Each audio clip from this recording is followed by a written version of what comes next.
বলতে কিছু নেই। ভারতীয় জনতা পার্টি টিম ওয়ার্ক করে। ভারতীয় জনতা পার্টি নরেন্দ্র মোদীজির মতো নেতৃত্ব রয়েছে, অমিত ভাই শাহর মতো নেতৃত্ব রয়েছে এবং জেপি নাড্ডাজির মতো নেতৃত্ব রয়েছে।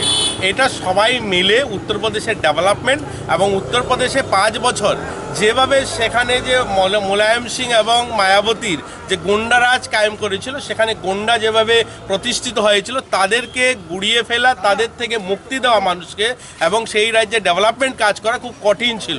সেই কাজটা সেখানকার যোগীজির নেতৃত্বে হয়েছে এবং মানুষ 5 বছর সেখানে দেখেছে উন্নয়ন কাকে বলে, আর সেই উন্নয়নের নিরিখে ভোট হয়েছে।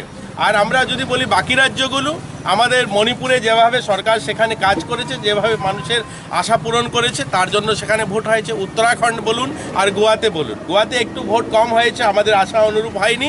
সেখানে আমরা সেটা অনুমান করতে পারছি। সেখানে আমাদের যে মুখ্যমন্ত্রী ছিলেন মনোহর পারিকর, পরে কেন্দ্রীয় মন্ত্রী হলেন, ওনার মতো এত প্রভাবশালী নেতৃত্ব সেখানে হয়তো আমরা দ্বিতীয়বার দিতে পারিনি, তার জন্য সেখানে একটু ভোট হয়তো কম হয়েছে।